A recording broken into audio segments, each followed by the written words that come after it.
Let me get. We're going to remove that. Put me up there first. Okay. So we are going. A little bit of a rush here at the last minute this morning. It seems to, as this we've gotten on in this week. Let me get the camera totally straightened up there. Anyway, hope everybody can hear me, and it's coming through okay.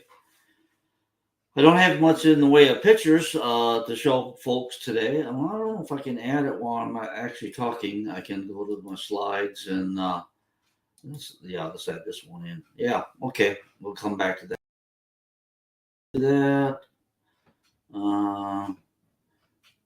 Add the stage. This is one I need to remove. Okay, hit the right buttons. All right. Beautiful morning out there today. It's already 74 degrees here in Okeechobee, Florida, for those that are not here in town. We, of course, are live here from Okeechobee, and 74 degrees out there. I think that's what my thermometer shows. Big blue skies today. Don't know what the full forecast is, but I didn't check that this morning. Excuse me, a little bit of a sinus cold. I've been fighting all week and getting over it, but still have a little bit of scratchiness in the throat. That's kind of, as I said, the sinuses are draining in the back of the throat. Let me grab another cough drop. Sorry about that. Okay, not a whole lot.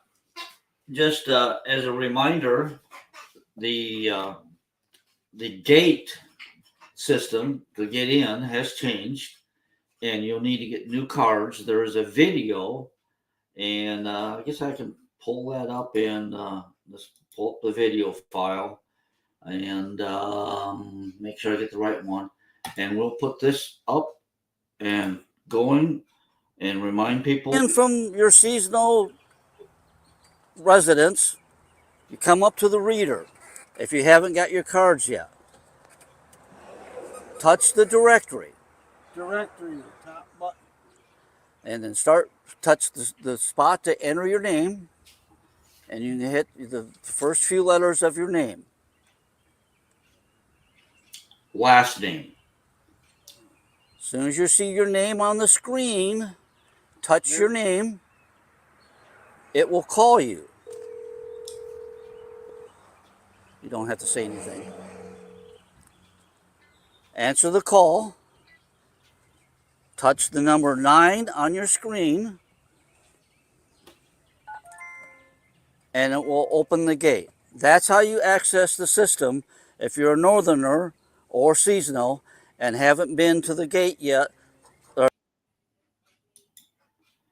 Okay. Do make sure before you come that you call the office to make sure that we have your correct cell phone number for when you come to the gate. It works 99.9% of the time. We had somebody it didn't work for, but it might have been they had not a very good cell phone connection. If you really have problems getting in out the door of the office, if you don't already have my phone number in your contact list, the door of the office, there's a white placard showing the office hours. At the bottom of it is my phone number. You can call me from your cell phone, and I can open the gate from my cell phone from anywhere. You don't have to call through the box. And I usually have pretty good service here in town. So that's if you're having problems or you don't have somebody else that's in the park. Well, it's like I said, if you're having bad cell phone connection, it might not work. But you could call somebody else in the park that you know that they're already here, and they can open the gate for you. It doesn't have to be your own cell phone. Could be anybody that you know that's in the park that can let you in. All right. Okay, that is getting in. If you know people there's been a fair amount of people that have come and haven't had any contact with the office or Facebook or YouTube while they've been gone, and so they don't know how to use the gate system. If you hear those people, know those people, somehow tell them that, ahead of time, and how get a hold of us, because otherwise, if they arrive in the middle of the night, they're stuck, because there's I know there's been at least 4 or 5 people that I've had to ask, they didn't know about it. Okay, so if we can do that. The other thing is on Sunday, this Sunday, we go back to standard time. Everybody's going to have to see. You're gonna, fall back. You're gonna get 1 hour extra of sleep. Is that going to get 1 hour extra sleep in the morning? Yep. Because you would think that it would be 7 o'clock. It's actually going to be 8 o'clock. Okay. That's so that there's more light in the morning for the kids getting on the buses. Evenings will be shorter. Okay. So Sunday, go back to standard time, and remember to turn your clocks back on Sunday or Saturday night before you go to bed. The other thing I have, good morning to everybody. We got 41 people on, and Renee and the Wilsons and Nancy Reynolds and Charlotte Jones, Janice Cowan, Marlene, Carol, Helen, all saying good morning. Now I saw something earlier that Ernie had said good morning, so I think Ernie's on here too. I don't see his comment here, but anyway. Welcome everybody that has come back. We have this week a big influx of people coming back. There's Carolyn Brinton saying hi. So park is getting fuller. A lot more people walking around. So it's going to be very important to obey the speed limits with both carts, golf carts, and vehicles and bicycles. And to watch intersections and watch for pedestrians. Stop at the stop sign we have here, so that we make sure that nobody gets injured here at the entrance and the gate. That goes for in the park, and of course, be careful driving in wherever you drive. But anyway, with more people in here, it's going to be crowded. Have patience. If a person comes through the gate, they may be calling the resident to let them in. So it'll take just a little bit more time for them to get in. So have a little bit of patience. Don't be blowing the horn, and that makes them nervous, and they'll type it in wrong and actually make it take longer for them to get that done.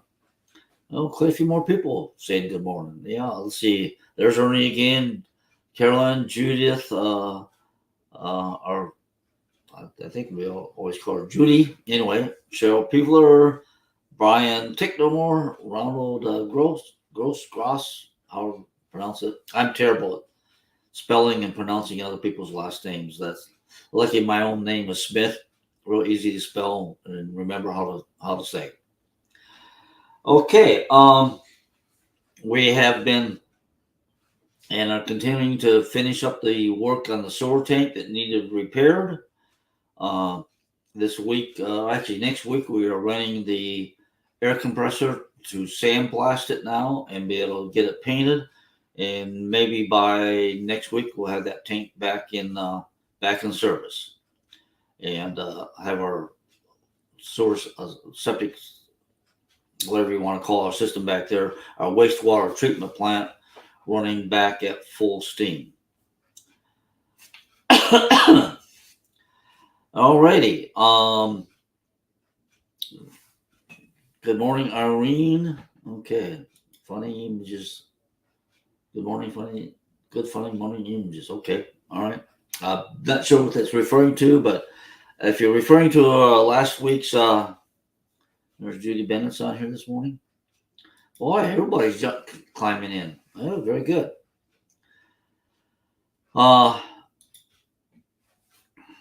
Last week and this one day this week. No, actually, the one day this week. We got the pictures on of the Minions, but the was that this? anyway, on Tuesday, which was actually a Halloween day, we didn't actually take pictures. So we dressed up, but both Victoria wasn't here because she was sick, and Tammy and I forgot to take pictures. But anyway, last week we had fun dressing up every day as something. So if you check the Facebook page, that is on there of all the costumes we wore last week in honor of Spirit Week. Okay. Those coming back, if you haven't been here, you'll notice that we have the new doors in, the handicap accessible doors for the clubhouse. Do remember that to open them, because they are electrified, I guess, and I don't want to say that because we had some, I think down in Boca Raton or somewhere, there was a big fancy fountain, and people weren't supposed to get in it, but fountains, people do tend and to disobey rules, and something must not have been grounded right, or some electric motor that powered the pools electrified the water, and somebody actually died from it. So anyway, the handicap doors do have openers on them, and to open them, you push against it, and that, if you move it just a little bit, then it, how do you say it, registers that somebody's trying to get in, and it will open that single door for you. So you either push against it or pull against it. Just pull a little bit. Don't jerk. Don't try to manhandle it. Just pull it enough where it moves a little bit, and then the opener will take over and open that one door for you, and then close it for you. Or use the buttons, and then both doors will open. So do remember that. Make sure, like I said, we want to take good care of those doors. They are expensive. And I think we got them in for a better price than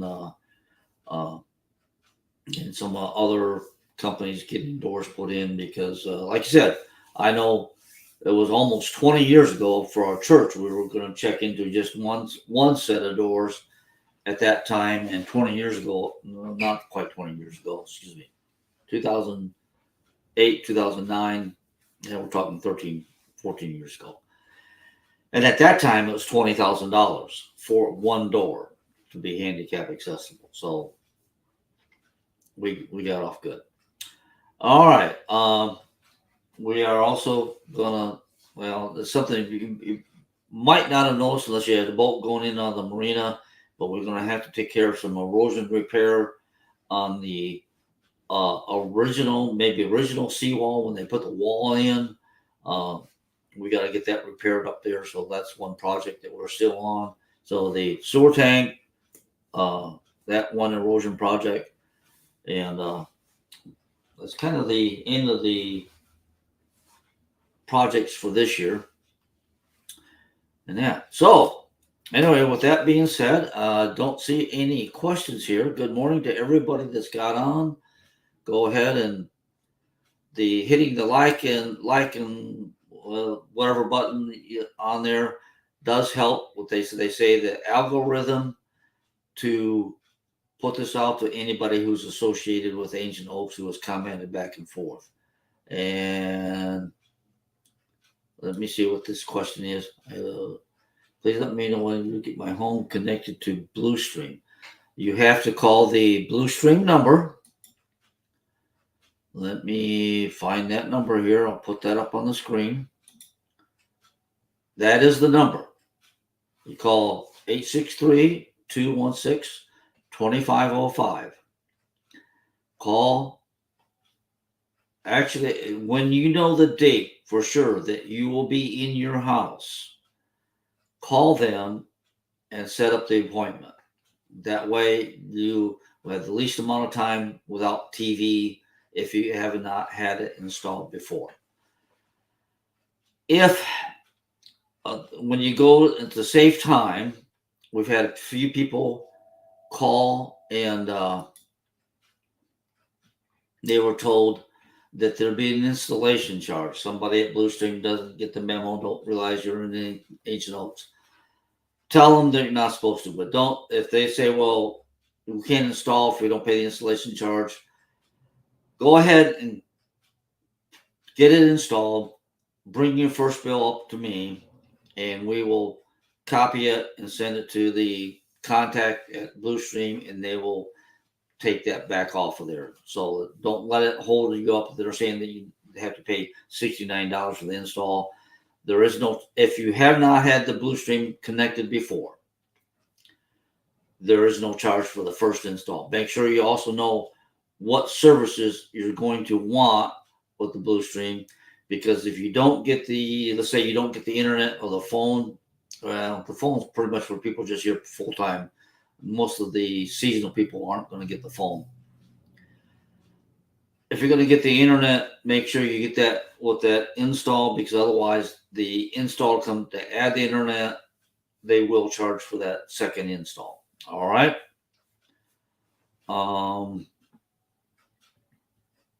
So call, get that appointment made when you know you'll be here. That way you get it hooked up, and don't let the if they tell you that they, like I said, if the person on the phone or your first bill, you get the install price, we'll contact them. Now, if you are buying a place, which there's a lot of people, because this is out there, if you buy a place, they already have Bluestream, they left, and you're going to come in, yes, you will have to pay the install, because it's changing accounts and all that. I agree. Don't be throwing tires in the dumpsters. You buy a tire from somebody, they are supposed to take the old tire in and dispose of it properly. You will pay a fee. You're not supposed to be putting tires into the dumpsters. So far, they have not fined us, but they can if somebody, and especially if the DEP or the EPA finds out about it. Yeah, they can. So don't be putting rubber tires into the dumpster or into the compactor. That's illegal, and they can fine us. So don't do that. As a reminder, I'll guess speaking of that, fines and whatever. Write down the wrong thing. Dog poop at the dog runs. Please, if you have a dog, you are responsible for picking up their poop. You have to do it. You're supposed to do it. And if it becomes such a problem where we have to set up cameras and identify people, but let's not get there. And if you're reminded that you need to pick up your dog poo, if you get irate and whatever, that is actually against the rules. You're supposed to live peacefully among your neighbors, and then you can get fined for that if you get upset about somebody reminding you that the picking up your dogs, what they leave behind. All right, so do always pick up. You must be in attendance, attending to your dog in the dog park. No opening the gate, putting your dog in, and going sitting on the bench and scrolling through your phone. Okay, you're supposed to watch your dog, watch where they do their duty, and then you do your duty and pick it up. I'm sure many of you that have traveled back and forth have stopped at Buc-ee's, and maybe I need to swipe their ID on some of their signs, about taking care of your dog duties. Okay. I shouldn't have to remind people of that, especially dog owners, but it's just, especially as there's more and more dogs, it becomes a problem. So please take care of your dog messes. All right. And the tires, no tires. The rules actually say you're not supposed to change your oil on anything in the park. You're not supposed to change oil here. You're supposed to take it somewhere else and do it. If you got to work on something, if it's going to take more than 5 hours to work on it, you are supposed to get permission from the association, which the association is the board is responsible for that. The board has put that duty on me as the manager. And there's, like I said, even if you're breaking the rules, if you're leaving your car, boat, trailer someplace where it doesn't belong, in the common elements, common areas on somebody else's lot, I'm the one that's going to tell you that you're breaking the rules. That's just the way it is. And if you don't understand that, well, I guess you could find someplace else to live. But yeah, and like the board wants me to do is as much as compliance with everybody, and I try just to make it on an informal basis. If I have to write a letter and all that kind of stuff, then it goes to a formal basis, and you can end up getting fined. So let's just all get along, and I try to be as nice as possible when reminding people what we need to do. And Ernie, on the dumpsters, yes, they need emptied. Friday is our empty dumpster day. They will be here today to empty the dumpsters. And this is the month of November. We will now start on a weekly basis to empty the dumpsters. Like I said, a few people arrived early, and we're cleaning up, and so we did see a little bit more show up down there. Once again, as a reminder, if it can get squished, put it in the compactor. That'll save the dumpster from filling over. But we now are on a weekly schedule with the disposal company to have it emptied out. But it cost almost $400 for them to come empty the dumpster. So it's at least around that price. It varies with the weight, but it's expensive. So we try getting by with what we can, and folks help us out. If it needs broken down and you can't break it down, leave it sitting outside of the dumpster, and we can come along with the tractor or something and break it down and put it in. Don't put something in there that takes up a lot of airspace because it's not broke down. Dressers, recliners, sofas, if you put them in the dumpster intact, they take up a lot of room. And so help us with saving some money there. Okay? And keep it looking better down at the dumpster area. It takes everybody to help us out. The guys do a good job of stopping by and cleaning up. But if it's constantly stuff on the ground, it's awful hard for them to, because like I said, they're out working and not always going by it. So, okay. That is pretty much that I have for today. Make a little bit of note here. So everyone have a great day. We look forward to seeing everybody when they come here. Like I said, on the Blue Stream. If you have any other questions about Blue Stream, call the office. And Tammy and Victoria are very good. If I'm not in the office, they're very good at giving you the information, because we've gone over plenty of times now. So everybody's got a pretty good handle of what we need to tell you, how to get connected to Blue Stream for your video. And as far as I know, the internet has been very good with Blue Stream. No, something going on at the gate. Okay. Anyway, I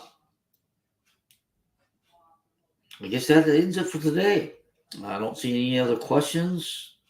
And we'll take care of stuff. So have a great weekend. We will see you when we see you in person, I guess, and you get here. But we'll try to be on every Friday. And until then, live long and prosper and take care. Okay? That'll be all for today.